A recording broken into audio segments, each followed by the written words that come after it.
creer lo que me pasó porque no me lo creo ni yo. Quiero hacer este vídeo para que todo el mundo lo sepa y poner sobre aviso a todos los que son como yo.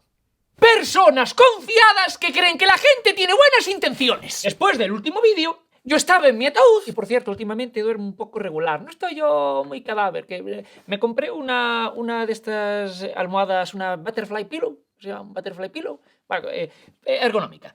Y aún así no consigo dormir. Y eso que yo antes de dormir me hago el ritual de un RT.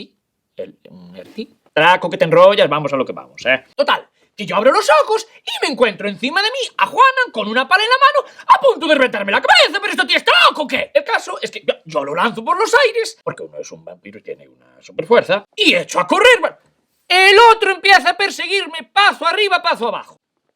Bueno. Y claro, mis hermanas sopa perdidas porque todavía no había anochecido y en su letargo vampírico de la muerte, vaya, lo normal. Que yo tenía un poco de insomnio, porque ya digo que no acabo yo de descansar y he preguntado y me dicen que apnea, pero apnea, yo no respiro, no puedo. Por suerte, el Pazo está en un valle y aunque no había anochecido todavía, ya no le daba el sol. A ver, el Pazo ya lo compramos pensando en esto. Así que, en vista de que yo no podía hacer entrar en razón al rapaz, pues salté por la ventana. Y el tío no se cortó un pelo y salta detrás de mí. ¡Pah! Yo salí corriendo hasta la estación y pillé el primer nocturno a Madrid. Que yo, por suerte, siempre duermo con un buen fajo de... ducado, doblón, maravedí, real, peseta, euro. Que ya sabéis el dicho. Vampiro prevenido vale por 2. Hombres lobo y un zombi pequeñito. Vale, ya sé que me vais a decir que yo podría haberlo matado con mis increíbles superpoderes vampíricos. Pero yo soy un vampiro pacifista. Y con el susto tampoco te creas tú que... Vosotros también podéis matar a una avispa y cuando se os acerca una salís corriendo. A ver, también os digo. Más le vale a Juana no intentar lo mismo con mis hermanas, porque no son ni la mitad de majas que yo. A ver, la mayor se pasó gran parte de la revolución industrial enterrada viva y eso por mucho que lo intente superar, te agria el carácter. Cuando llegué a Madrid ya me di cuenta que el movimiento no había sido el más inteligente, porque ahora tenía que buscar un lugar seguro donde pasar el día. Para lo cual, la red de metro, oye, es muy práctica. El caso es que yo no conocía la capital, no me juzguéis. Para un vampiro viajar es muy complicado. Por la noche está todo cerrado. Y ya que estaba aquí, me busqué un pisito. Para eso, esta ciudad es una maravilla. Conseguí un sótano frío, húmedo, sin cocina y sin ventanas.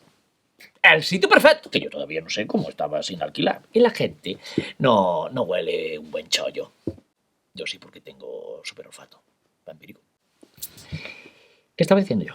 Ahora, eso sí, de aquí en adelante me voy a guardar muy mucho de darle mi dirección a nadie. Gentes, no os fiéis de los desconocidos por internet, porque nunca se sabe quién puede estar al otro lado.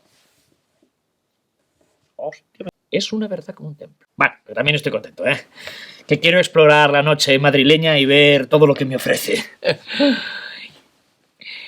Party time. Solo un problemilla, que intenté encontrar vacas por aquí y no había. ¿Dónde tenéis guardadas las vacas, madrileños? Porque yo tengo mucha hambre y eso no es bueno.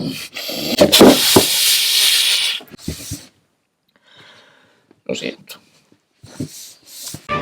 Total, que yo abro los ojos y me encuentro a Juanan encima de mí con una pala en la cabeza. ¿Muerto?